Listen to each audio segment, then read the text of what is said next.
defining realm of Estolian tradition. Destiny ordained in one's benediction.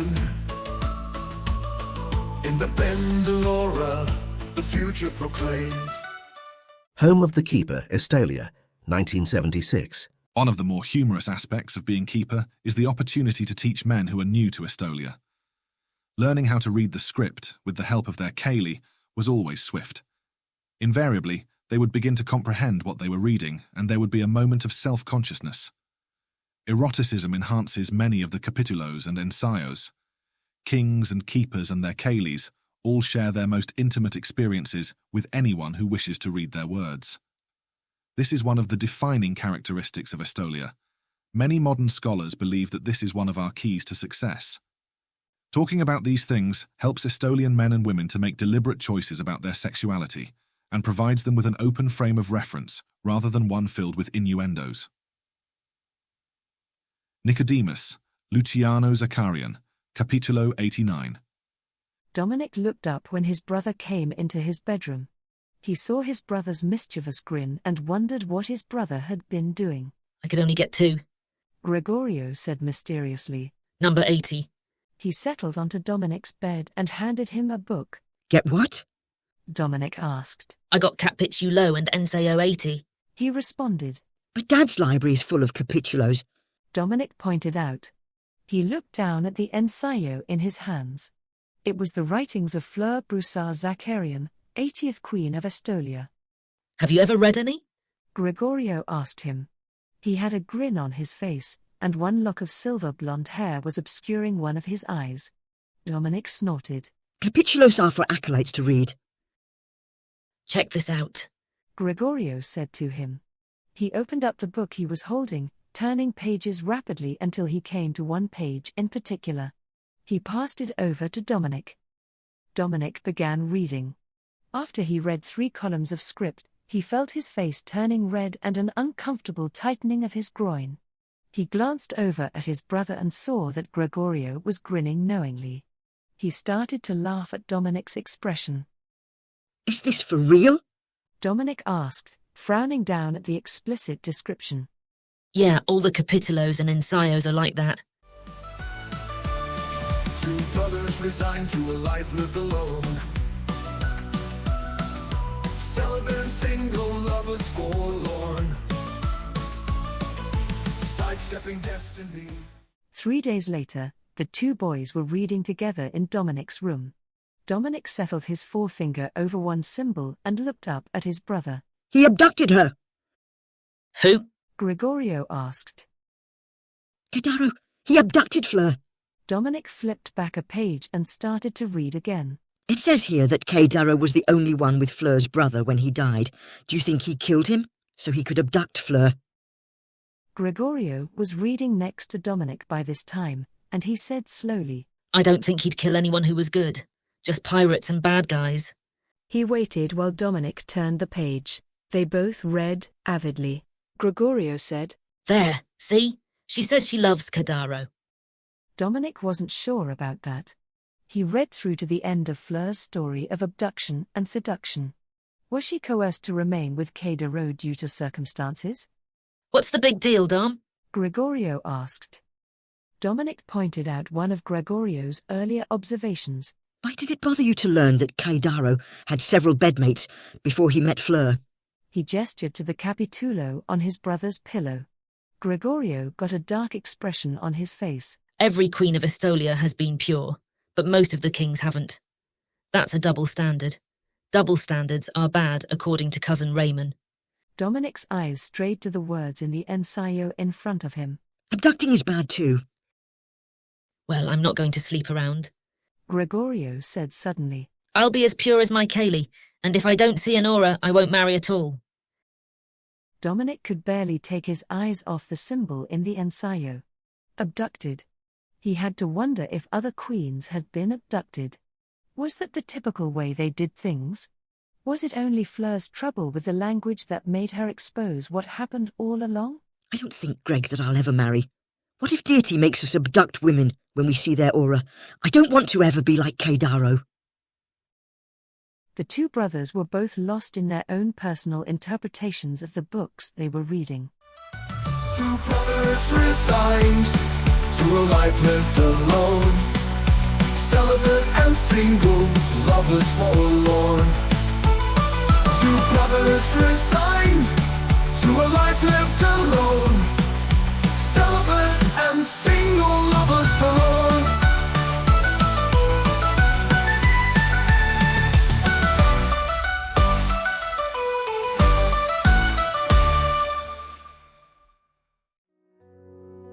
In Estolian tradition, destiny ordained, in one's benediction, Bandalora proclaimed. Sidestepping destiny, rebellious positions, Halloween County, California, 1992. My father explained to me when I asked why there was such a blatantly sexist double standard in Estolia.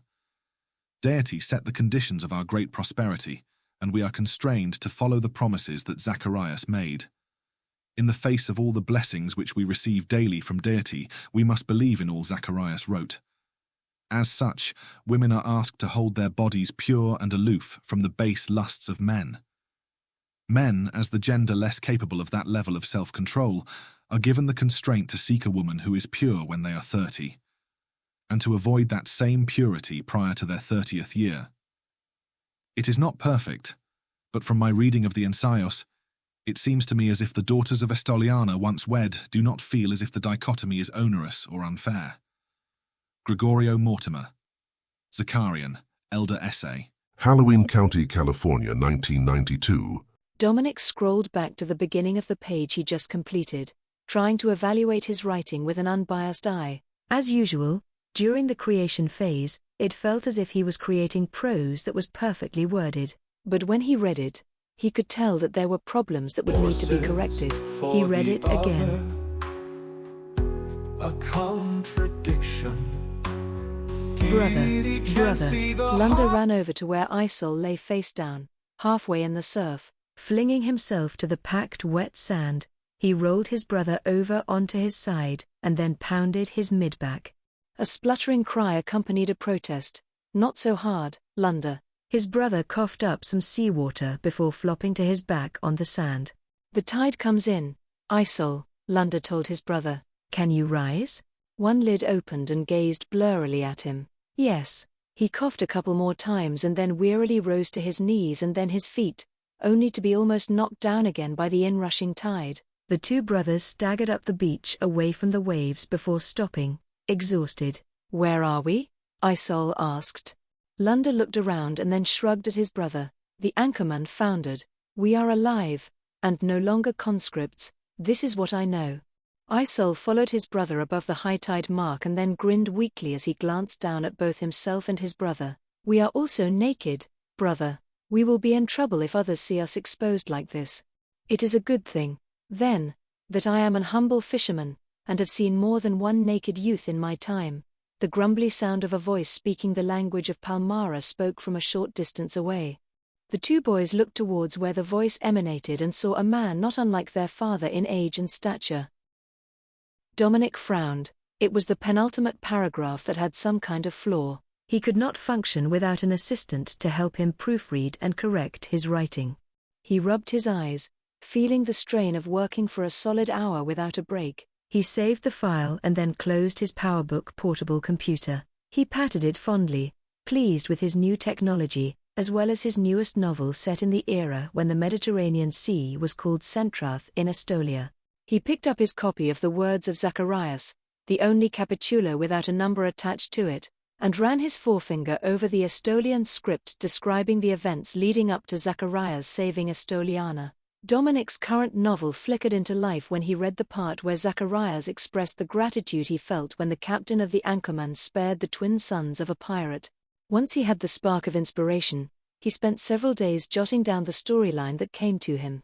A week later he was visiting his brother in Estolia and he had enthusiastically explained his newest story idea. But everyone from the anchorman died. Gregorio pointed out. Dominic asked.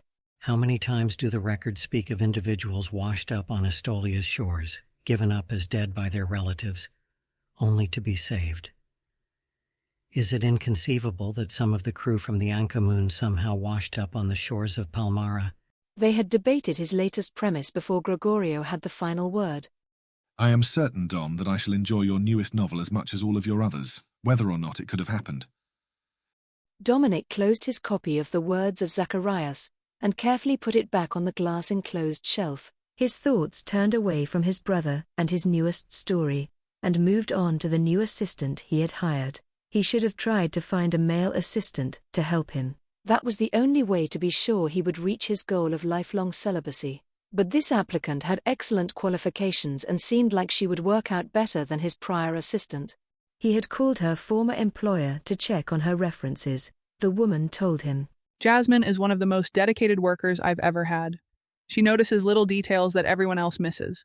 She could find errors the author and our own editing team have missed." Why are you letting her go then? He asked. If she was that good, then there had to be a reason they were actively trying to find her a new job. The raspy voice of the publisher was very matter-of-fact. "The position Jasmine fills has a salary schedule, and the corporate offices are unyielding when it comes to paying above it. In Silicon Valley, technology jobs pay so well that the cost of housing and living have both been skyrocketing. Her rent has increased significantly 3 times in the last couple of years, and she can't afford to continue to pay it on the salary we offer. I tried to come up with other solutions for her, but in her situation, it was clear she would not be able to remain in our employ. I'll hate losing her, but at least I can make sure she finds a good job." Is there anything else I need to know about her? "She's a loner, doesn't socialize much, wants to write her own book someday. She has no close family and spends her free time reading and writing." The woman paused before saying bluntly, "Mr. Zakarian, you would be a fool to not hire her for the job you described to me. She would be a great asset for you." He had asked a few more questions, and then decided that she was everything he needed. Above all other things, he could use a competent assistant to help him, especially one who was skilled with personal computers. He would pick her up himself, he decided. He learned during their phone interview that she had to move immediately, so he would not have time to prepare a new guest suite for her. After Diana's attempts to seduce him, he had planned to house his newest assistant further from his own bedroom suite, but he could always have her change bedrooms once another was prepared.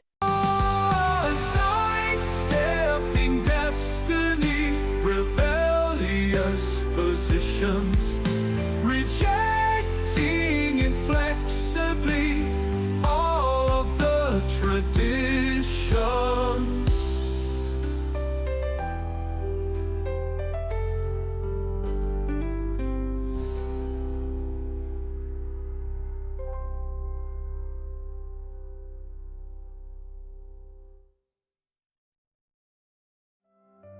Deity knows us one by one, each couple, each daughter, each son.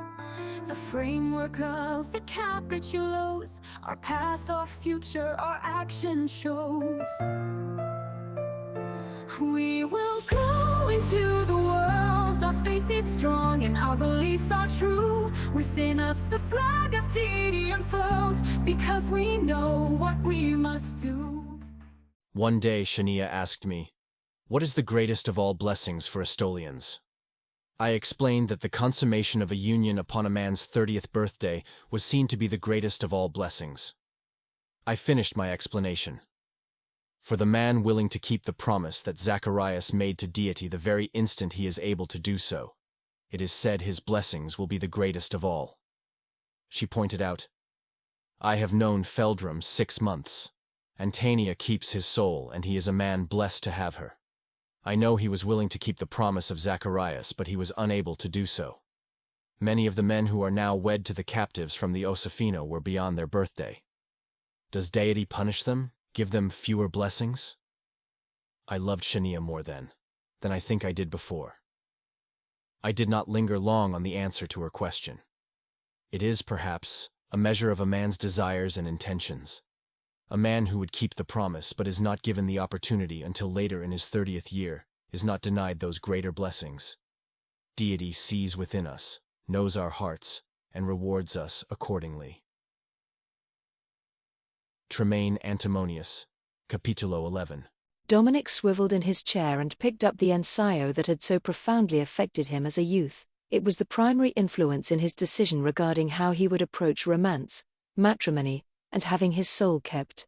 Written by Fleur, the 80th Queen of Estolia, the ensayo told the story of her marriage to Kai Doro. When she met him, he was the heir apparent, the son of the 79th King of Estolia. He was visiting her brother's chalet in Perpignan in the south of France. Fleur was never quite fluent in the Estolian language. She opted to dictate her ensayo to an acolyte from France, but without the help of a translator. Though her grammar was simple, she had an engaging way of expressing herself. Dominic could easily imagine her thick French accent narrating the ensayo in his mind as he read. She wrote about the series of momentous events that changed her life dramatically. She woke up one night on a sailing ship, and did not know how she got there, nor where it was going. The captain of the ship introduced her to Kai Doro, who treated her with the proper amount of respect prescribed for interactions between a gentleman and a lady. Kai Doro said he was taking her with him to Estolia, his country, at her brother's request. The journey from France to Estolia took much longer than expected, and they were not yet at their destination when Kai Doro reached his 30th birthday. The next part of the ensayo was the critical passage. With her limited vocabulary, Fleur explained how Kai Doro was allowed to be alone with her for the first time during the voyage, and that night he took advantage of that freedom, and took advantage of her, by seducing her, tying her to him, permanently. In the ensayo, Fleur spoke fondly of her husband, the 80th king after Zacharias, but when Dominic read the account as a teenager, he believed that she was unhappy, even terrified to be abducted and seduced. Confused and alone, without family, he thought she was coerced into accepting Kai Doro. In that era, she would have had precious little choice. After the passage that described his seduction of her, complete with wine and mayberry fruit, she then spoke about her brother. She explained that her brother had died, that Kai Doro was with him at the end, and that it was her brother's dying wish that Fleur should travel with him to Estolia. She said she was grateful that her brother was with his friend, and not alone when he died. Dominic was convinced, however, that a darker interpretation could explain events that Fleur so blithely wrote about. She had only Kai Doro's word as to how her brother perished. Could he also be guilty of murder along with abduction, coercion, and seduction? His imagination ran with it, and he was convinced when he first read the account that his ancestor was one of the worst of men. So Dominic decided to forego the blessings of Deity. He would abstain from marriage and intimacy altogether. To his mind, that was better than yielding to the temptation to take a woman against her will. He was afraid that if he embraced the Estolian way fully, he would be tempted to follow the example of so many of his ancestors. The one thing that bothered him above all others was the way his relatives read the same stories and did not think there was anything wrong with them. He was faintly disgusted by the way they considered it acceptable to abduct and seduce women, forcing them to live their lives in Estolia. He was fascinated by the ensayos, though, to his mind, the writing of the women mattered more than that of the men. He wanted to see Estolia through their viewpoint. There was a marked contrast when he read the transcribed writing of Estoliana. She described Zacharias asking her to be his, and he was willing to defy Deity to protect her right to be consulted. His feelings on the subject were recorded in the archives, and were required reading for all acolytes. Now, when he reread Fleur's ensayo, he could not really pinpoint the phrase, sentence, or paragraph that had disturbed him. It was the same volume he had read as a teenager, but the words just did not convey the message he remembered. As teenagers, he and his brother Gregorio discussed his impressions, and they both felt strongly about the double standards that existed both in the greater world and in Estolia. Gregorio was adamant that he would not expect anything from his future wife that he did not himself possess. He could not expect her to be pure and virginal unless he himself could claim the same. He believed that all Estolian men should aspire to maintain their purity until they gave their soul into the keeping of the woman whom Deity prepared to be his perfect soulmate. Gregorio vowed to hold his body as pure as he would expect to find the woman who would keep his soul. In addition, he decided that he would not accept any woman who could not show him her aura. Dominic did not trust himself enough to make that same decision. He chose, instead, to avoid intimacy and marriage altogether.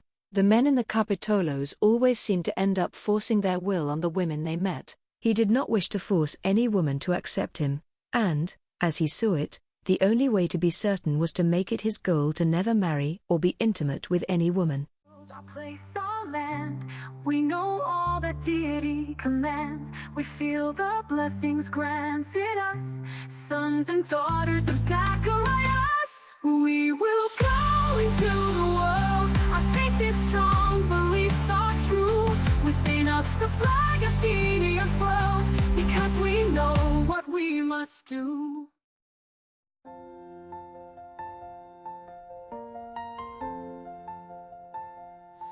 The Estolian way, Deity knows all you need. Happiness will sway, a germinating seed. Introspection, intervention, concatenation, amalgamation. Slavery in the ancient world was quite different from what it was in the 19th century. Personal dignity was afforded most slaves in antiquity, even if they had few personal rights. Most of the time, they could form lasting relationships and could raise their children. Regardless of the differences between those two worldviews, Zacharias and his descendants were all adamantly opposed to the concept of curtailing the free will of any person.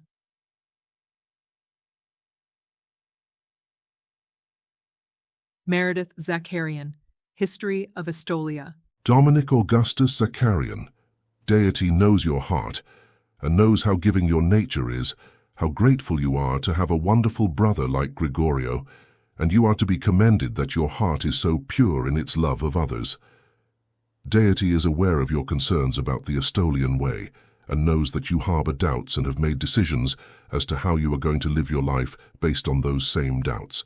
This blessing is given to you in the light of those doubts and in the hope that they are fully addressed by the words within. You will be gifted with the aura of the woman who will keep your soul. In the radiance of her aura, you will find answers to many of your questions. You will realize how much Deity cares for the daughters of Estolia, for their freedoms and faith. Your own faith and devotion will be tested, but you will be pleased with the outcome, and this is a solemn promise direct from Deity. Your literary talent is also a gift from Deity. With it you will... He did not finish reading the blessing. The rest had little to do with his romantic future. He rolled it up and secured it again, placing it back on the shelf. He had been tempted by many beautiful women over the years, but none had really moved him to break the vow he made to himself as a young man. His Bendelora was inspired by Deity, and that his father was one of the best keepers, but he planned to make sure that his blessing did not come true, to exercise the free will bestowed on all Estolians. Gregorio's wife, Wraith, was extraordinarily special, and he was grateful that his brother realized his dreams. She was the most wonderful sister-in-law he could have wished for, and the gentlest keeper of a man's soul he had ever met. He was thankful that his brother's chosen pathway led him to happiness, but it was not Dominic's path. This, of course, was why he absented himself from his family. They wanted him to be happy, wanted him to find a woman to keep his soul. But he did not wish to risk being overcome with the desire to abduct or seduce any woman. His only option was to remove himself from temptation. When he was 31, he would return to Estolia and study the sparse record of Sebastian from that first generation of Estolians. The record stated that he was celibate all the days of his life. He closed the glass-fronted bookshelf and turned away from the collected writings of Estolia. It was time to pick up the woman who would be his assistant for the next year.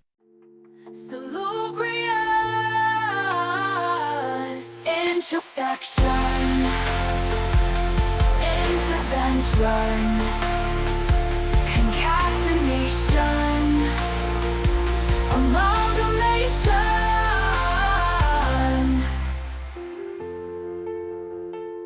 Path or future our action shows. We will go into the world. Our faith is strong and our beliefs are true. Within us the flag of Deity unfurls, because we know what we must do.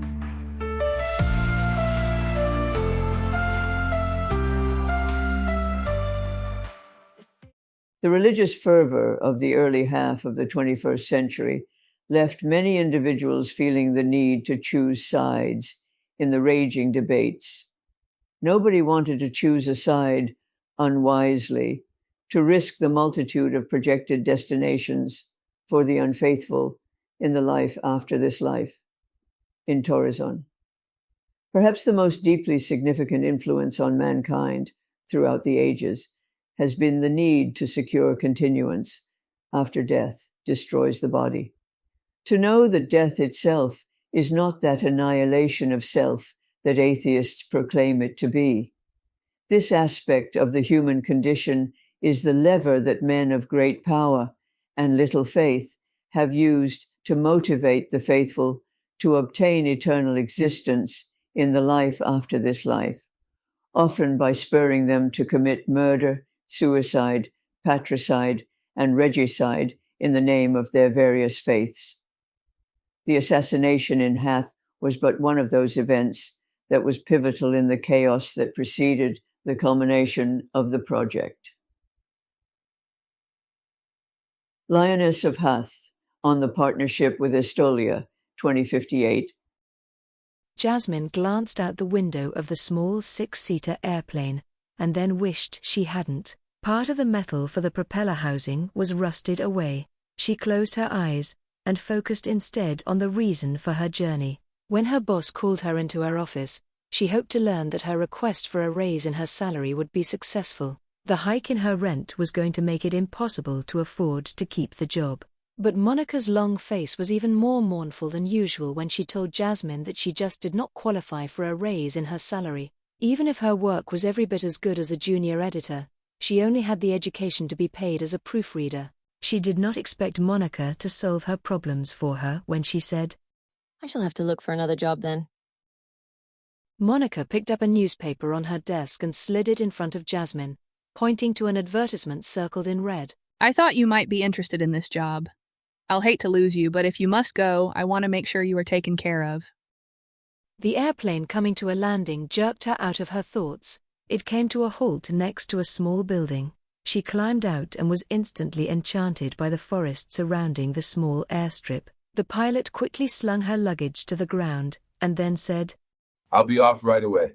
She nodded to the pilot before striding briskly towards the terminal. She pulled her luggage after her and wondered if she had made the wrong choice to respond to the advertisement for a live-in personal assistant to a writer.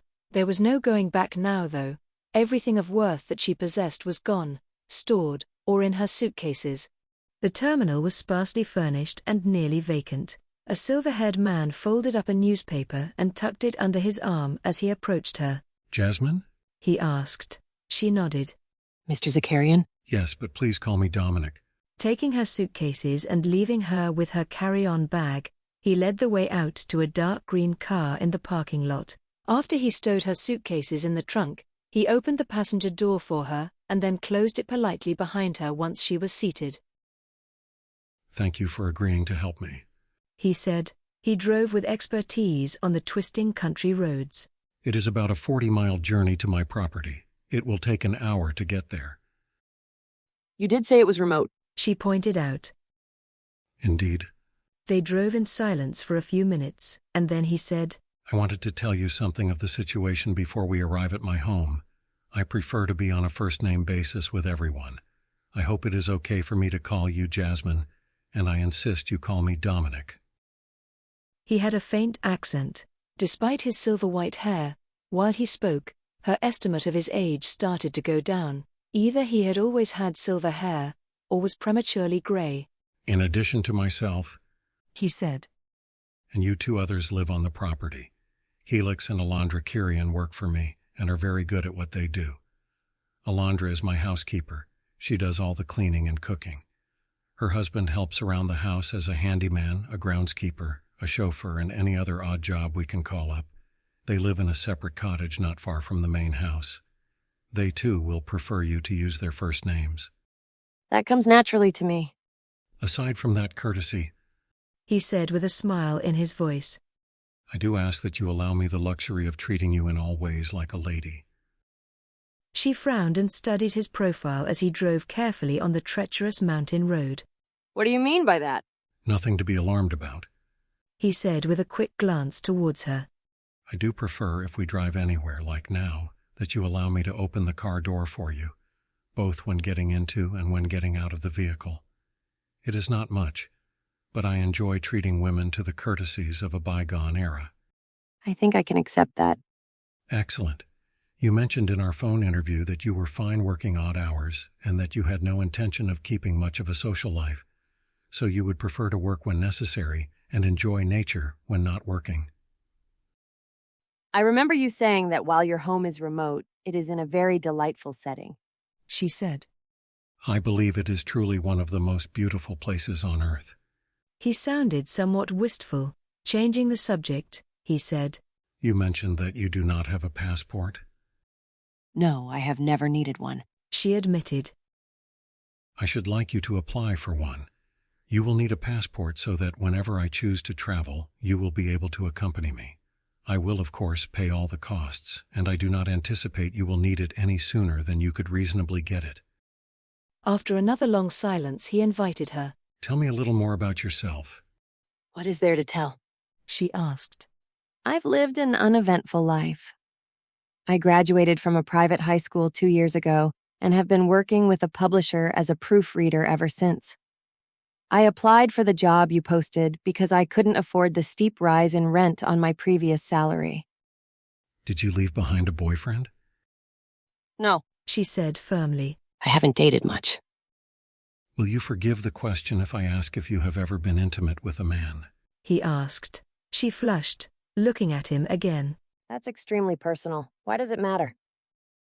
He smiled, but did not look at her. My personal assistant before you proclaimed she was fine with the solitude, but really she wanted me to think of her as marriage material. When I set her clear and told her I was not even remotely interested in her or any other woman, she took it as a license to invite men over for the night more than once.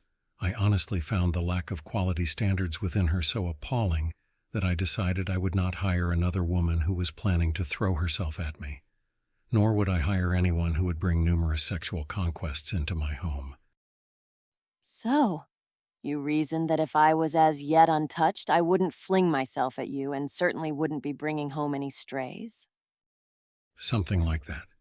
He murmured. He slowed the car down and then turned left onto a gravel road. A heavy metal gate opened at the touch of a button on the dash of his car. Security is important to me, he said as he drove through the gate. I need to trust my assistant to work with me rather than against me. We feel the blessings granted us, sons and daughters of Zacharias. We will go into the world. Our faith is strong, beliefs are true. Within us the flag of Deity unfurls, because we know what we must do.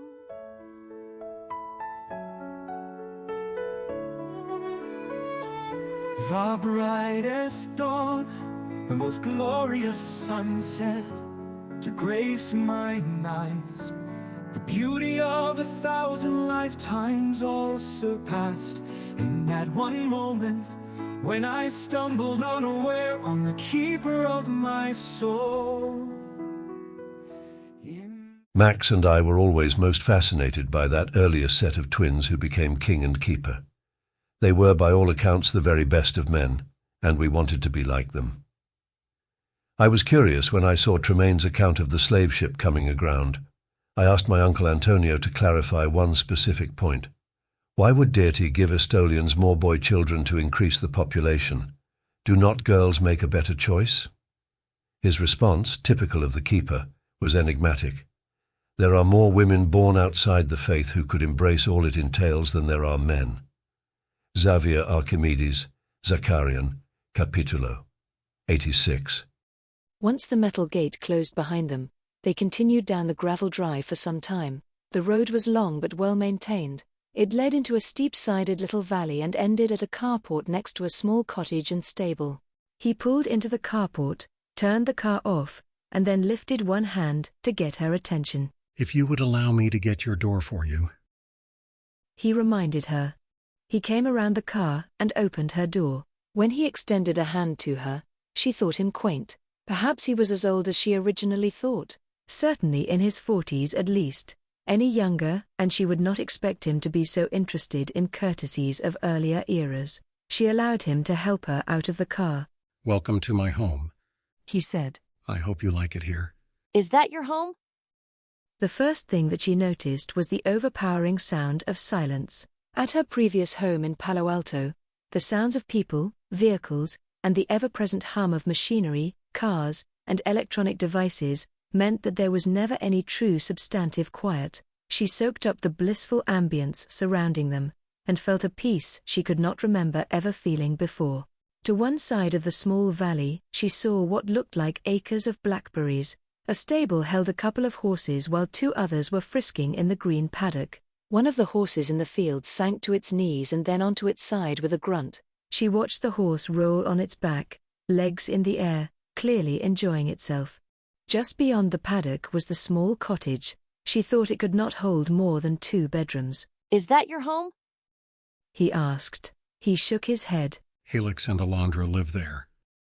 He walked to the back of the carport and inserted a key in a lock next to a set of double doors. After a quick glance at her, he turned the key. My home, Jasmine, is entirely subterranean. The doors slid open, revealing an elevator. He smiled at her reassuringly before bending to pick up her suitcases and carry them into the spacious interior of the elevator. When the doors swept open again, she could not believe the bright and spacious living room was below ground. There seemed to be windows on all sides, with the glow of daylight shining on the curtains covering them. This was an experimental home built 6 years ago. I purchased it only partially completed and have been renovating it as time allows. The first change I made was to try to reduce the psychological impact of living in a subterranean home by installing light panels hidden behind curtains. They are on a timer. They even have variable intensity. If it is a stormy day outside, they will shine less brightly. He carried her suitcases as he led her to one side of the massive living room. She glanced around the large space and saw hallways leading in 5 directions. To their immediate right, a short hallway led to 3 doors. He gestured to the door on their right. This will be your room for now. Helix is working to finish the guest suite in the north wing, and that will be yours once he is done. He pointed to the door on the left. This is the study, where we will do most of our work. He then gestured to the 3rd doorway, a set of double doors at the end of the hallway. Those doors lead to my room. Dominic grimaced at his expression in the mirror. If he was wise, he would send Jasmine packing. For some reason he expected her to be awkward, mannish, overweight, and socially inept. What he did not expect was a woman whose features were striking enough to kindle his imagination. She threatened his goal of celibacy like no other woman he had known before. She was not traditionally beautiful, but she had a fae-like quality that he suddenly wanted for himself. He closed his eyes and took a deep breath. He would be aloof, he decided, and avoid thinking about her. He could not just send her packing. He heard her telling Alondra about how she had a small storage shed with her family's possessions, but she had very little aside from the suitcases she had brought to his home. If he turned her out of his life and this job, she would be homeless. She was not to blame that he did not want a woman who was virginal as his personal assistant, though she never actually answered his question. Perhaps she was not pure? It was immaterial, pure or impure. He did not plan to take her to bed, regardless of her history. Gregorio told him, shortly after his son was born. Tom, we were right to not indulge when we could. The blessings that came with being pure until I claimed Wraith and until she claimed my soul are impossible to quantify. But they are real. You must promise me that you will be open to the possibility that there is a woman to keep your soul safe. If Deity presents you with an aura, promise to accept the woman. I will not take any woman against her will, nor will I seduce or abduct any woman. I will not do it. His voice broke. He felt almost desperate as he said it, because he admired everything about the writers of the Capitolos, aside from their near-universal taking without asking. How could they do it? Why were women okay with it? Gregorio's voice was calm in response. I am not saying you should go against your deepest convictions. Just promise to listen to Deity and promise to stay true to yourself. That was something he could do. I promise in the light and sight of Deity to listen to the Spirit and follow the promptings that come to me, so long as I can remain true to myself.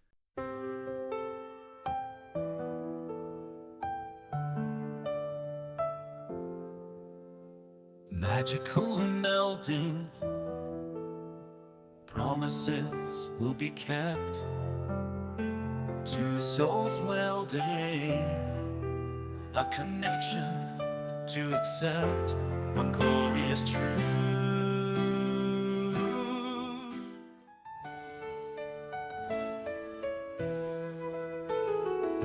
The promises flowed, renewed each capitulum. From Deity bestowed through the Bengalora. A rebellion they were planning to defy Deity and their blessings. The two brothers conspired, they felt inspired. Deity promised Zacharias that he and his descendants would know the keepers of their souls through the manifestation of the aura. What became clear over the ensuing years and generations was that the aura is the physical manifestation of a woman's soul, visible only to the man whose soul recognizes it has found its missing half. A man will see the aura because his soul sees its image. Once he has seen the future home of his soul, the vision dissipates to the realm of memory. Perhaps that is what inspires the sons of Zacharias to record with such accuracy the vision of the aura. Jonathan Tethys Zacharian, Capitulo 83. Over the next month, Jasmine felt like she had found paradise. Dominic was extremely pleasant to work with. He helped her apply for a passport, paying all the fees, even paying extra to expedite it. When she asked if it was necessary, he replied, I sometimes like to travel impulsively. I would rather pay extra and not need the passport than pay for it to come slowly and be unable to travel with you when the need arises. Dominic insisted on opening doors for her, pulling chairs out for her and pushing them in when they sat down to dinner. He always stood when she was on her feet. He deferred to her in many things, and she began to understand why his previous assistant had become infatuated with him. He would be extremely easy to fall in love with.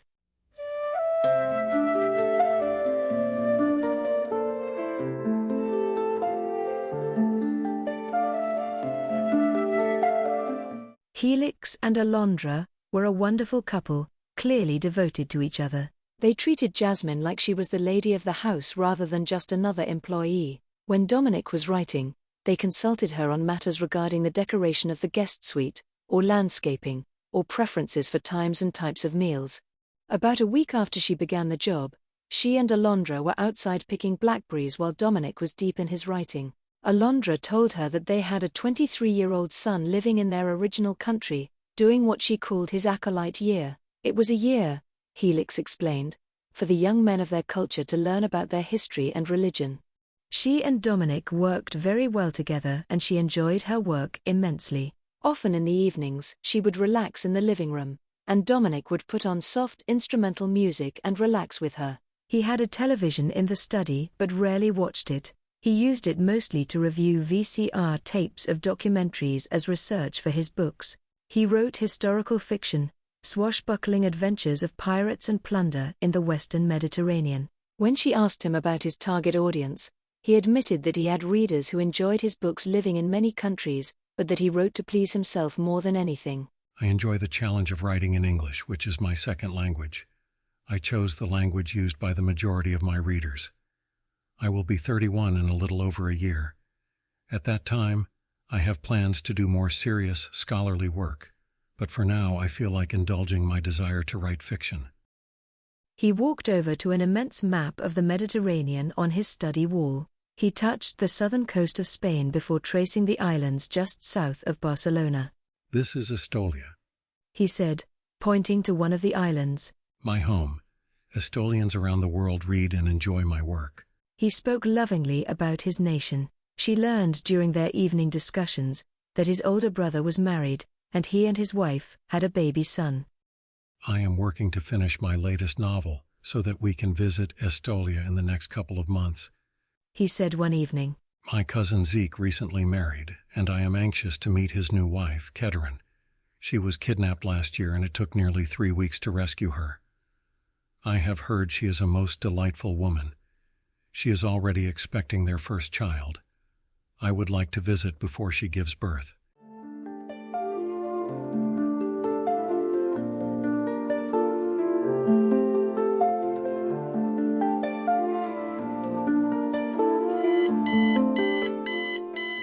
Dominic awoke to the buzz of his phone. He peered at the clock and groaned when he saw the time. He picked up the phone. Happy birthday! Gregorio said. Do you have any special plans for this day? Dominic yawned before saying, It is 5 in the morning. I was planning to sleep in. What are your plans for the rest of this most important day? Gregorio repeated. I plan to remain in my home. Dominic said, feeling smug that his plans to subvert his birth blessing would be successful. You remember your promise to me? Gregorio asked him, his tone suddenly anxious. Of course. I will listen to the spirit, but I will not go against my most deeply held beliefs, even if I do see a woman's aura. I believe, Gregorio said softly, Deity will not allow you to avoid the greatest possible blessings. Please be open to the spirit. I have said that I will. My word is good. But I am not going to go out of my home on this day. Dropping the matter, Gregorio said, Father sends his love and Zeke does as well.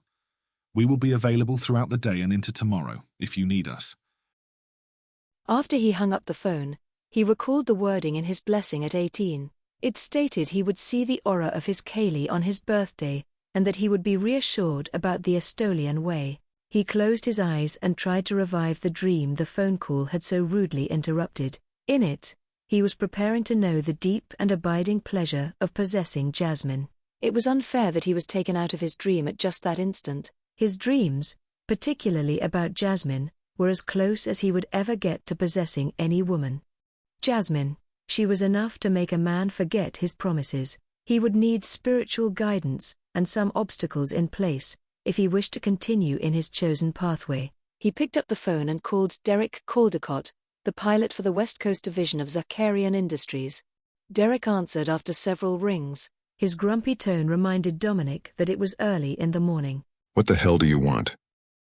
It is Dominic. I have decided that my assistant and I will need to fly to Estolia in a week. Will that be possible? The question met with a lengthy silence. Derek said finally, Zeke told me yesterday that you would be flying out in a week to Estolia. Dominic chuckled. I am never surprised by the insight expressed by the Keeper of the Soul of Estolia. He knows our minds better than we know them ourselves. Have you created a flight plan? Yes, as requested, we leave in a week. Our departure is 1 in the afternoon for a dawn arrival. Derek yawned before asking pointedly, May I go back to sleep now? Yes, Derek, and thank you.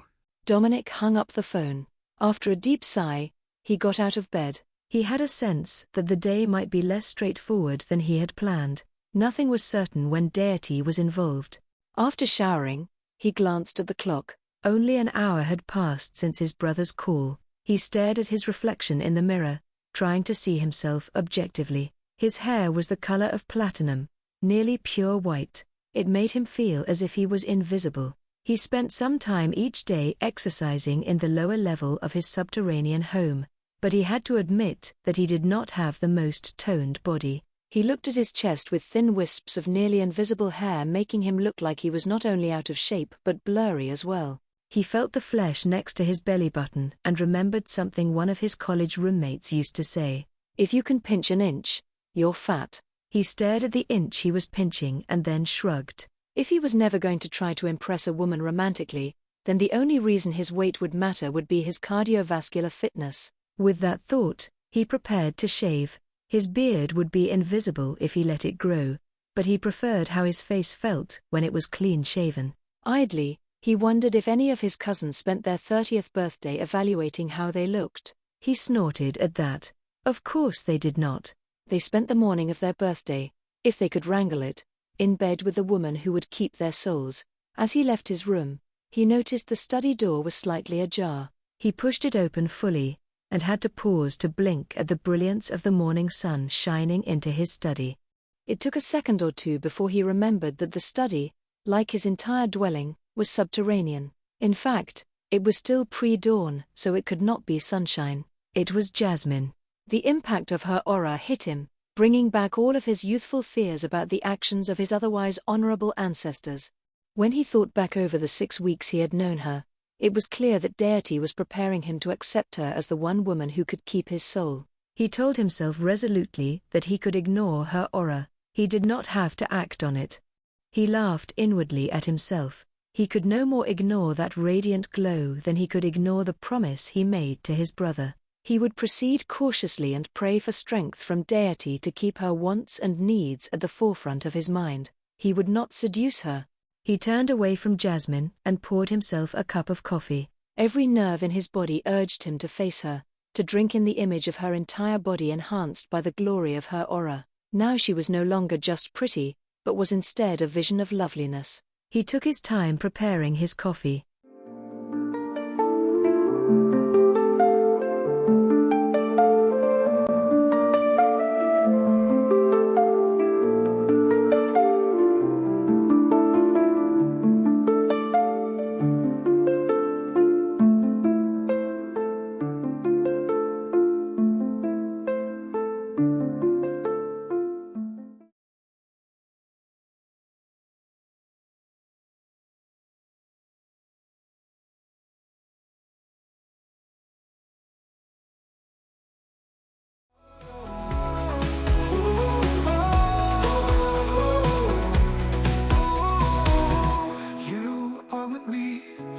Empathy permeating to the depths of your soul. You are with me with the empathy permeating to the depths of your soul. As a physician, I was fascinated by many of the aspects of the Estolian faith. I could explain much of what was taught in the faith. One of the few things that made little sense from a physiological perspective was the belief that Estolian men would be impotent if they did not marry at the age of 30. With a normal libido prior to that time, there seemed no reason why an otherwise healthy man might be unable to enjoy sexual relations. Perhaps it is the power of the mind. If a man believes he will feel no desire or sexual release at a certain point if he fails to wed, then he may convince himself he cannot know pleasure. As it is, in the 30 years I practiced as a physician in Estolia, I only ever met 2 men who failed to wed their Kaylee at the appropriate time. In one situation, the man had lost the woman he intended to marry, and did not seem inclined to do more than mark time until Deity called him home to Torisen. The other man demonstrated little love for or belief in the faith, and moved away when he was nearing his 30th birthday. As far as I know, he never married or felt desire after he left Estolia, but his contact with the leadership was terminated, so it will remain a mystery. Angelica Aguirre Mackintosh, Enscrito. Jasmine was up early on Dominic's birthday. When she asked him if he had any plans to celebrate his birthday, he didn't respond right away. When she looked up from the text she was proofreading, she saw a wistful expression on his face. In my culture, he explained.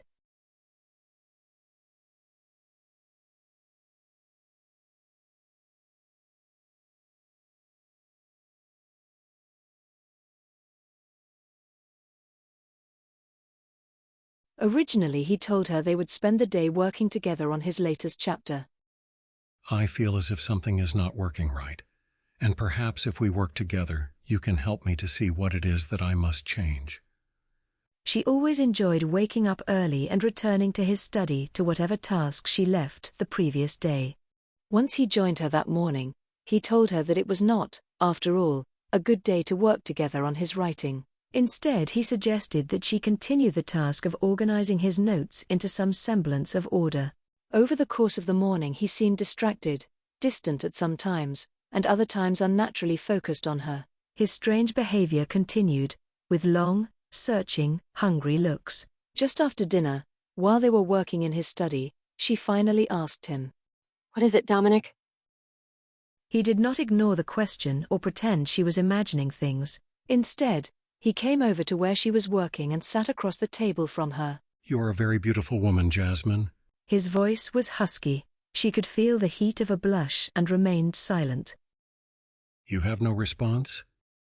I don't know that my looks really matter, he said. To me, character has always been the keenest indicator of true beauty. Perhaps that is what compelled me to comment on yours. You're sending me mixed messages, Dominic, and I don't like it. Her voice was sharp. She was glad she was able to express herself clearly for once. Normally she was timid about confronting behavior outside her comfort zone. You are right, of course. He looked like his thoughts did not give him much pleasure. Tell me, Jasmine, what do you think of me? How have the last 6 weeks of living with me shaped your thoughts about me, not as an employer, but as a man? She shook her head. She could not share many of her thoughts, especially the erotic fantasies that enhanced her dreams and lingered with her every morning as she woke. As my employee, I have come to value you. You are conscientious and hardworking. You have an inquiring mind with a lively intelligence. Many of your observations about my work have inspired me. You are very pleasant in your demeanor. You dress with class and dignity. I frequently find myself jotting down notes when I think about something I want to ask you. I value your opinion.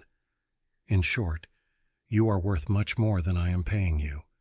You augment my work like no other assistant I have ever had. She had no idea what to say to any of this. As a person, you are frank and open, treating Alondra and Helix as valuable people worthy of your time. You have an empathy that permeates to the depths of your soul. I imagine your whole life you have known people who counted themselves lucky to have you call them a friend. She blushed as his words sank in. She did not expect to hear such praise from him. The only compliments she could think of in return were far too personal and thoroughly inappropriate.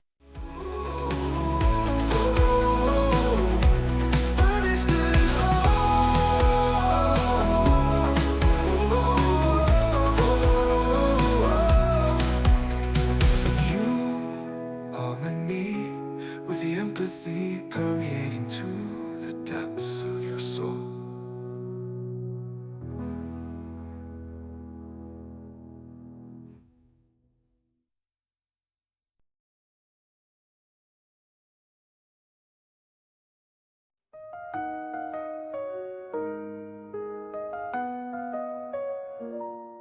Jasmine is a woman.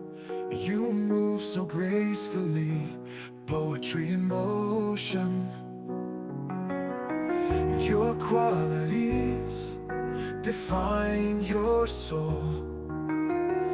Find sympathies, finished and whole. When I overheard my mother talking with Gerald, planning her divorce, her 5th divorce, my biggest fear was that she would finally decide to marry Gerald himself. I felt more alone than ever. Sarah wasn't an option. The last time that I spoke with her, she vomited in fear. I sat down and wrote a letter to Aunt Wraith, if only she would invite us to visit her. But that was selfish. Mum wouldn't allow us to take Misty and Melody with us. We couldn't leave them with Mom, with Gerald. I put the letter in my diary, and I didn't send it. I used to feel guilty after we did go to Aunt Wraith for good, but I've had time to reconcile my feelings and understand them. It was for all of us the pathway to happiness to go to Estolia and live with Aunt Wraith and Uncle Gregorio. Angelica Aguirre Mackintosh, inscrito. Jasmine, I feel compelled to also share my thoughts about you as a woman. Your movements are graceful, poetic even. Your bone structure is classic.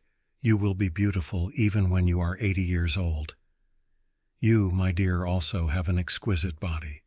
I am certain that most men who have known you in your adult life have fantasized about what it would be like to have all of your attention centered on them, to feel your body enveloping them, to hear you calling out in pleasure. She stood up abruptly. His words had brought a rush of heat to her core. 6 weeks ago, he warned her off, and yet, now, he was openly seducing her. She did not think she had the emotional strength to just jump casually into bed with her employer, which was what he seemed to be suggesting. But she was tempted. He stood up, too, and said, I recognize that this is an alarming topic of conversation for you. Please, do not think that I mean to pounce on you. I would never do anything against your wishes. He came around the table and stood in front of her. His next words almost seemed to be against his will. Have you had erotic thoughts about me, Jasmine? Do you go to bed at night dreaming about my body joining with yours? Or am I alone in having these fantasies? I have come to desire you in a way I never thought possible, nor sought. He put his hands on her shoulders and pulled her gently into his arms. As his mouth settled over hers, she closed her eyes and returned his kisses with abandon. It was only when she felt the hot prod of his desire pressing against her that she became aware of how heated their kisses had become. She pushed away from him, and he gave her some space. Her cheeks were flushed, and she stared at him. I have shocked you, he said. Dominic, she said, not even sure what she was going to tell him. She was confused by the swirl of emotions and desires rushing through her on top of the mixed messages he had given her. I'm not interested in being your lover. No matter how attractive I find you, I know it would ultimately destroy me to become involved with you or any other man in a temporary relationship. His response was swift. Forcefully, he said, Jasmine, I do not want a lover. I want you to be my wife. He moved away from her, pacing to the far wall before turning to come back to her, agitated, no longer the sophisticated European she was used to working with. Now he seemed more a man with deep insecurities. Jasmine, I intended to live my life celibate rather than give in to the dictates of the religion I grew up knowing. He sounded angry, half growling the words. I did not believe it was right for me. I planned to hide myself away here in my underground home until it was too late. He looked at her and said, I have watched you and wanted you since the minute I met you. I have tried to reject everything you and your purity represent in my culture and religion, but I cannot do it. He sounded more than insecure, he sounded tormented. I don't understand, Dominic. Of course you do not understand. Spell it out then, so I will, she demanded. He took a deep breath, regaining some of his equilibrium. He paused and then shook his head. How does one explain succinctly the core tenets of one's faith? He took her hand to lead her out of the study and into the living room. Once she was seated in one of the chairs, he settled in another facing her. He explained, I am Estolian, and a direct male descendant of the firstborn son of Zacharias, the founder of my religion as well as my nation. Estolians believe the greatest marital blessing comes from consummating a marriage just prior to the wedding. Once consummated, a man must marry the woman whose purity he has taken. She has given him something of immeasurable value, and he yields his soul up into her keeping, so she will have something of equal value. A man must do this in his 30th year of age. Once I met you, my decision to reject the blessings and burdens of my faith was at risk. You have tempted me from the moment I saw you. Then today, I was lost because I saw the substance of your soul, your aura. Once I realized there was no way to avoid my destiny, I tried to determine how I could go about making you mine. He paused. I'm not even very good at that. I cannot just seduce you and expect you to happily share the rest of your life with me. My cousins do this routinely. It always works out for them somehow, but I still do not think I can just presume to do this thing. What was he babbling about? Dominic, back up a minute. Let's just take it one step at a time. Today is your 30th birthday? He laughed and nodded, one lock of silver blonde hair falling over his forehead. He looked boyish and young and carefree. Yes. Most children born with platinum hair lose the color between the age of 2 and 5. Many of my cousins began life with this color hair but grew out of it, and went on to have dark hair. For whatever reason, I never lost the color associated with great youth or great age. And you have a religion that says you must marry at the age of 30? She pressed on. His expression grew solemn. Yes, Jasmine, that or live my life in celibacy. In our faith, men do not marry after they turn 31. From that time on, if they are unmarried, they are doomed to live in celibate solitude, having spurned the greatest of all blessings, to have their wife keep their soul. He frowned. Until now, I was prepared to do just that, to live my life without the warmth of female companionship. His expression was brooding as he looked at her. Persisting, she asked, You believe I'm... She paused, unsure what he believed. For some, not all certainly, but for some it is given to them to see the aura of the woman who is their perfect soulmate, their only soulmate. When I woke this morning and saw your aura, it told me you are the only woman on earth who can keep my soul safe. He looked at her with torment in his eyes. It is, I do not know how to explain, typical among my cousins. If they see the aura of a woman, they will seduce her. Some of my relatives will go so far as to abduct the woman they know is their Kaylee, the keeper of their soul. I never thought this was acceptable, and because of this, I chose to absent myself from my faith and my country. His eyes dropped to focus on her lips, and he continued almost as if he was in a trance. Now I am beginning to understand why they are so uniformly willing to seduce, even abduct the woman they have been led to. It is a compulsion. These finished and whole. Your body exquisite, inspiring fantasies. In each man who sees you looking his way.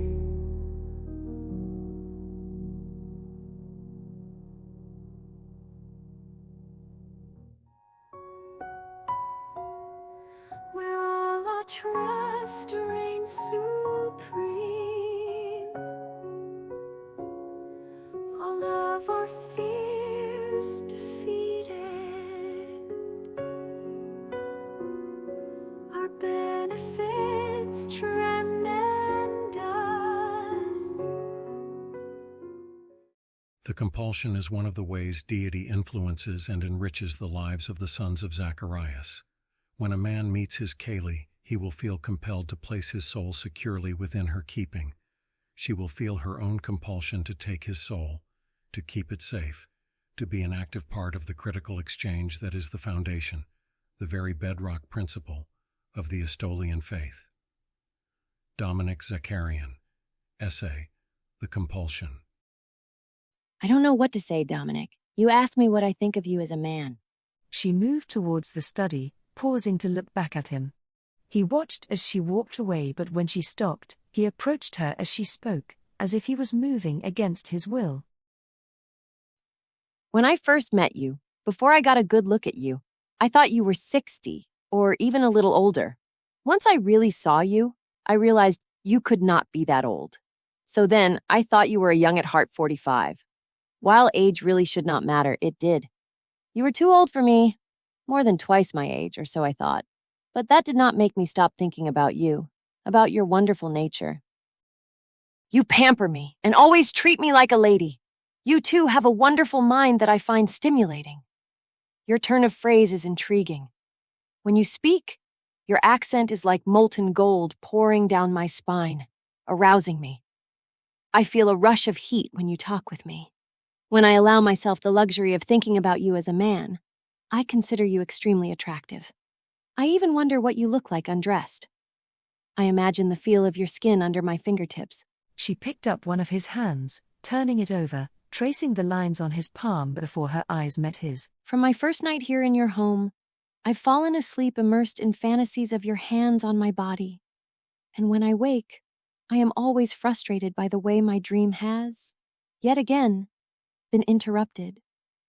Just as our lovemaking reaches that culminating moment, as you prepare to make me yours, I wake. She moved closer to him, setting his hand on her ribs just below her breast.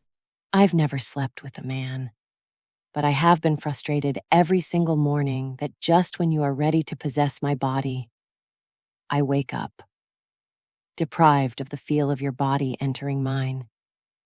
It has been driving me crazy, because you warned me off in the beginning, and I believed there was no hope, no future, and that our ages were incompatible. She slid her hands around his waist. Do you think, Dominic, that only the man is given a compulsion? Perhaps your cousins are so successful because they aren't the only ones who have been compelled.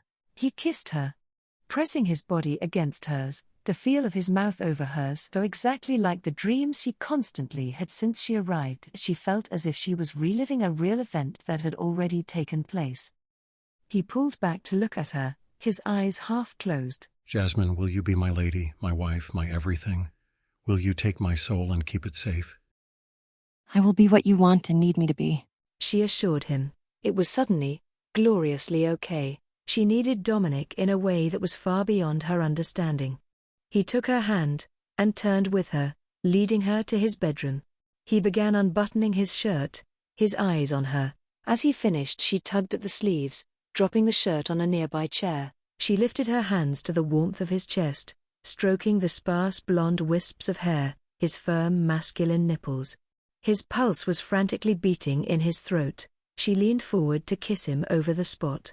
The salty taste of his skin, combined with his subtle personal scent, were erotic enhancements to the sensual banquet before her. As she explored his chest, neck, and shoulders with her hands and mouth, he unzipped her dress, pushing it off her shoulders. The garment fell to the thick carpet. Her breasts were unconfined, and soon he was returning touch for touch. She ran her hands over his back before dropping them to the curve of his backside. His slacks restricted her freedom to touch him. She found the buckle of his belt, undoing both the belt and zipper easily. She slipped her hands into his pants to caress the skin of his buttocks. His muscles clenched at the brush of her skin on his. In response to her touch, his mouth swooped down, his tongue dueling with hers. She pushed at his trousers until they fell to the carpet. She allowed her hands to roam over his body with the confidence of having done it in her dreams a dozen times before. Her tactile explorations brought her to the heated skin of his erection. He slid his hands under her briefs to cup the globes of her bottom before pulling her up against his body. The only cloth between them were her flimsy undergarments. When he stepped back, she protested before realizing that he was holding out a hand to her. Jasmine? He whispered. She put her hand in his without hesitation, and he led her to the large bed. His hands were shaking slightly as he pushed her undergarments down her hips to the floor. They climbed into the bed, focused only on one another. She lay next to him. He looked at her and then caressed her breasts before taking one upright nipple into his mouth. His tongue tantalized the peak while one hand duplicated his ministrations on her other breast. While his mouth and hands were raising her pulse, she explored his body, thrilling to the rippling of his skin in response to her touch. He cupped her intimately with his hand as he pulled back from her breast and looked into her eyes. He pressed against the central bundle of nerves. Her legs jerked at the exquisite buildup of sensation. While he touched her with his hands, he lavished attention on her breasts with his mouth, first one breast, then the other before he kissed her body in a trail of nibbling kisses across her stomach, until he was between her thighs, pulling her open so that he could taste her readiness. Her entire body thrummed to his touch, and she cried out at the intimate stimulation of her nerve endings. She was quivering and wanting by the time he began to move back up her body. Dominic, she said. This was much further than her fantasies took her every morning. She needed to know what it was like to possess and be possessed. Her eyes never left his as she ran one of her legs up the outer edge of his, caressing him with her thigh, her knee, her calf, before repeating the same motion with her other leg. He moved and she felt his desire prodding against her. With a warmth in his eyes, he surged past her barrier, watching the knowledge in her eyes as she understood fully the possession of her soulmate. The sting of his intrusion was nothing compared to the deep soul-satisfying sensation of completion. Her soul itself felt as if it was filled to overflowing. Their bodies surged and moved in a dance enhanced by how perfectly matched they were, how elementally compatible. Her whole being gloried at the sensation of fulfillment. They felt the pinnacle of pleasure together, crying out, their voices like their bodies, blending into one perfect whole. The pathway of tradition in the Estolian tree. Zacharias connection.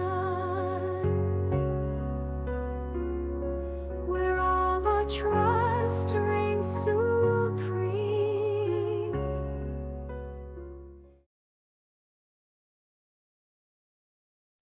The promises flow, renewed each capitulum. From Deity bestowed through the bender's aura. A rebellion they were planning to defy Deity and their blessings. When two brothers conspired, they felt inspired.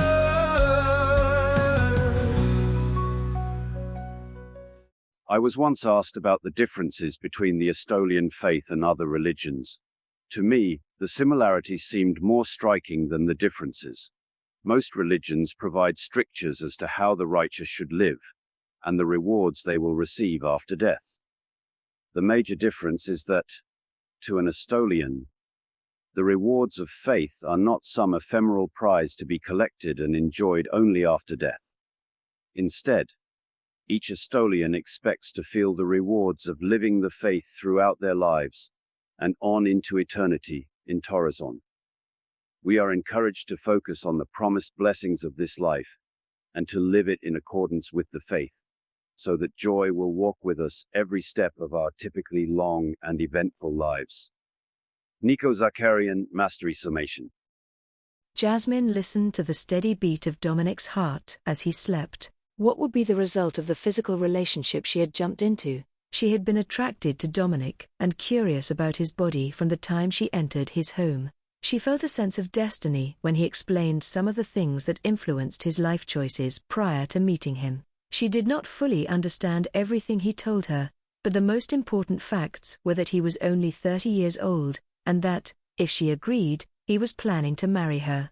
Everything else seemed immaterial. Her thoughts drifted back to her life before she met him. Jasmine was the only child of two older academics, Clarence and Beatrice Merritt. They married at the age of 18 and hoped to start a family right away. They began college together shortly after they were married, with plans for Beatrice to take time off from her education once they were expecting their first child. By the time they celebrated their 25th anniversary, they had resigned themselves to being childless. With an affluent background, they had continued their education until both had earned their PhDs. Then they taught at Stanford together.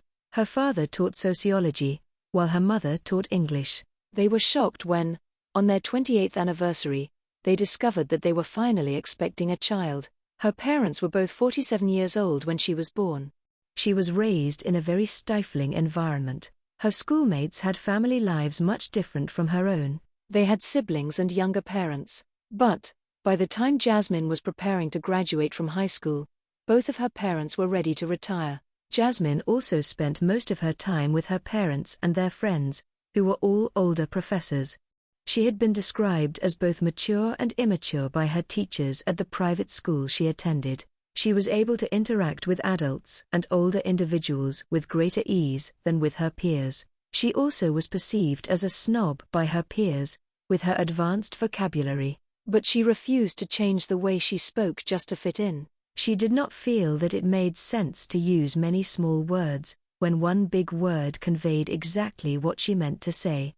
When she told her parents she wanted to take a year off from her education before going on to college, they got her a job working as a proofreader for a publishing company. Barely 1 month later, her father was diagnosed with cancer. He lived long enough to schedule his first chemotherapy appointment before passing away. 7 days after the funeral for her father, her mother had a heart attack and was gone. Suddenly Jasmine was alone. Her parents used their savings to pay for her private school. She was on her own. The rent hike in her apartment complex was a mixed blessing. While she enjoyed working at the publishing company, she grew uncomfortable with the attention from one of the junior editors even before the rent increase. When she told her boss that she had to get a job that either paid more, or a live-in job, Monica, her immediate supervisor, had been upset to lose her, but Jasmine saw it as a way out. Going to Northern California to work for an author had seemed the perfect solution to her troubles. When she thought Dominic was more than twice her age, she felt as if she was safe with him. There was no risk to her heart, her equilibrium, or the well-ordered, emotion-free existence she enjoyed. Risk. She inwardly scoffed at that word as she felt heat flooding her face. Remembering the feel of his possession, the touch of his mouth on her, an intimacy she never imagined and was completely overcome to have experienced under his sensuous touch. Did he really mean to marry her? To keep her by his side forever? Would he think twice about her as a potential mate and leave her once he spent enough time to be turned off by her overly academic nature? She did not know what qualities she had that might keep him with her. She pulled back slightly and looked at his face as he slept. He looked curiously innocent. She should have recognized his comparative youth. At 30, he was not much older than she was. She thought about the huge underground dwelling. He was a wealthy man. From what she had researched, she did not think his wealth came from the books he wrote. She reached out and touched his face, needing to be reassured. His eyes opened and he looked at her. He smiled and said, "You are going to keep your word and be my lady, yes?" "If that is truly what you want." She answered. His smile was brilliant, and he rolled her onto her back and looked down at her. For just a moment, I thought I imagined it all. He kissed her briefly and pulled back to look at her. His smile melted away and he leaned forward to kiss her again. Soon they were both passionately entangled, finding great satisfaction with one another. A sensation took hold and dictated their actions. A queen's words misunderstood, and the future course derailed. Search for meaning for the good, hating what the words entail. A rebellion they were planning to defy deity and their blessings. The two brothers conspired, they felt inspired. A queen's words misunderstood, and the future course derailed. Search for meaning for the good, hating what the words entailed. A rebellion they were planning to defy deity and their blessings. The two brothers conspired, they felt inspired. I was encouraged from the time of my seclusion with Kedaro to keep a diary, or enscrito as they call it here in Estolia. Once our son became king, the keeper informed me, all that I wrote in my enscrito would be compiled into my ensayo, so that my words might join those of 79 former queens of Estolia. When our first grandson was born, I looked at all that I wrote over the years, in my native language, and I found it was daunting to try to condense and translate all of it. The keeper assigned an elder to assist me, and, though it took a year to do it, my ensayo was finally finished. As our grandson's coronation drew near, Kedaro and I knew it was time to finalize our affairs in this world. My beloved Kedaro spent much of that final year putting the finishing touches on his postulates of inner peace. I decided to have my ensayo read to me, as I never did learn how to read or write in the flowing script of Estolia. I realized only then that the elder who translated for me was not very skilled. There is much within my ensayo that I would have altered, if time remained for me to do so. As it is, Kedaro and I wait only for the birth of our great-grandson, and the coronation of our grandson 7 days later, before we will shed our aged bodies and move on to the extraordinary adventure awaiting us in Torreson. I urge all who read my words to do so cautiously.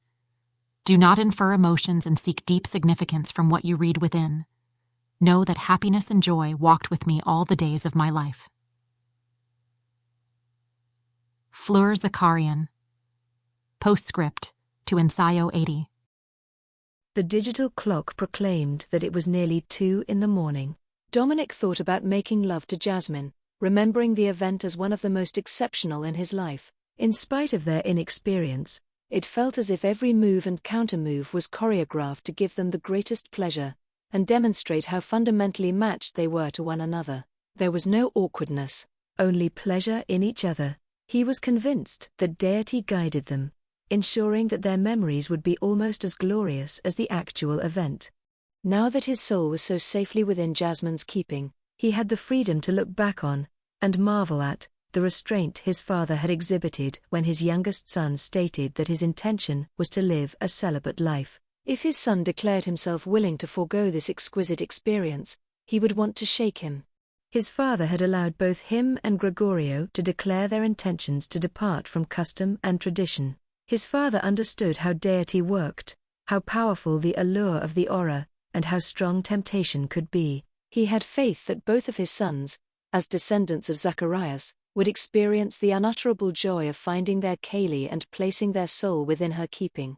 Dominic reached out, touched Jasmine and felt the true power of the Kaylee. His soul had been restless and unhappy all his life, feeling the lack of direction and nurturing comfort. Now, Cradled and embraced by the most extraordinary soul of the woman by his side, he knew true peace and happiness for the first time. He would write about his youthful experiences, his doubts, his fears, and his insistence on rebellion. Most importantly, he would share his epiphany with other Estolians, his sudden realization that there was a compulsion pushing the men to willingly place their souls in the keeping of the right woman. Perhaps, he reasoned, Deity wished for him to experience the fears and concerns of his youth, so he might put it down on paper and share it with other Estolians. Maybe his experience would impact the life decisions of some future Estolian in a way that would be critical to the growth of the nation. Whatever the case, he was willing to be a conduit whereby others might learn from his experiences. He slipped out of bed, feeling the loss of separation from the sleeping woman. His life would now consist of learning how to accept the half-life of distance from his soul, whenever he could not be in physical contact with Jasmine. The men of Estolia were able to do that, but he knew now why they had such exquisite happiness when home with their wives. He put on a robe and went to his study. Sitting at his desk, he bowed his head and thanked Deity for helping him overcome the roadblocks in his life, find Jasmine, and give his soul into her keeping. When he finished his prayer, he picked up the phone and dialed his father. He was surprised when Zeke answered the phone. I am guessing this is Dominic. Zeke said before he could speak. Yes, it is. He said. I forgot that you were now the keeper. We are both here. His father said. I knew you would be calling, so I made it a point to spend the day with Zeke. Dominic felt the warmth of love. His father had always had his best interests at heart, and allowed him to go his wild way. I have placed my soul securely within her keeping. What is her name? Zeke asked. Jasmine Merritt. Dominic said. She is here with me now. He added in English. Hello, Jasmine. Zeke said. I am Dominic's cousin and his spiritual leader. My name is Zeke. Jasmine glanced up at Dominic before saying, Hello, Zeke. With me here in Estolia are Dominic's father, Theo, and his older brother, Gregorio. Zeke continued. I need to ask you, did you willingly take my cousin's soul into your keeping? After a slight hesitation, she said, I was a willing participant. Another voice came on the line and said, I am Theo, Dominic's father. I would like to know if you plan to accept Dominic or if you plan to reject him. The keeping of the soul is irrevocable. Once my son gave his soul into your keeping, he cannot take it back. But no woman is forced to accept the man who has given his soul into her keeping. You must decide if you are willing to spend your lives together. Jasmine turned in Dominic's arms and looked up at him. She said, I could never reject Dominic. My only concern was whether he would decide, after getting to know me better, that I was not really what he wanted. The only way I could leave him would be if he sent me away. He hugged her, feeling her slender frame against his and wanting nothing more than to return to his bedroom and explore their sensual connection. Zeke said, I have instructed Helix on his duties over the next 7 days for your seclusion. On the 7th day, you will finish your seclusion on the flight to Estolia, arriving at dawn so the spirit might sanctify your union. Take this time to seal the bond you have created. Know that Deity is pleased with the choices you have made, and that your experiences will, as I am sure you have surmised, help future Estolians in times of great trial. As with any Estolian asked to make sacrifices, your blessings will be commensurate. Congratulations, Dominic. Gregorio said. I look forward to discussing with you this most profound experience. Welcome to the family, Jasmine. Zeke said. We look forward to meeting you. Dominic's father was the last one to speak. I have one final piece of wisdom I would impart. I would encourage you to read the postscript to Ensayo 80. I believe that the lesson you learn in doing so will be extremely useful. It was late the next morning before Dominic had the chance to follow his father's suggestion. They were lying together in bed and he saw the ensayo on his nightstand. He picked it up and flipped through the book, to the back. He had never read the entire ensayo. When he read the simple explanation, and her final words, he closed the book gently, caressing the cover idly while he thought about the series of events that brought him here. To this occupation, to be with this woman. If he did not skip the postscript, he would have made life choices far removed from the ones that brought him the happiness that was now overflowing in his heart and soul. He caressed Jasmine's shoulder and said another prayer of thanks to Deity for guiding him from the youngest of ages to meet this woman at this time.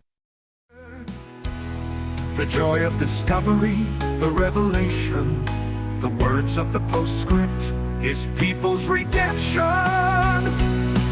A rebellion they were planning to defy Deity and their blessings, but two brothers conspired, they felt inspired. Kedaro did not abduct his queen, he didn't murder her brother. Now he knew that they had loved one another. Deity's plans were furthered.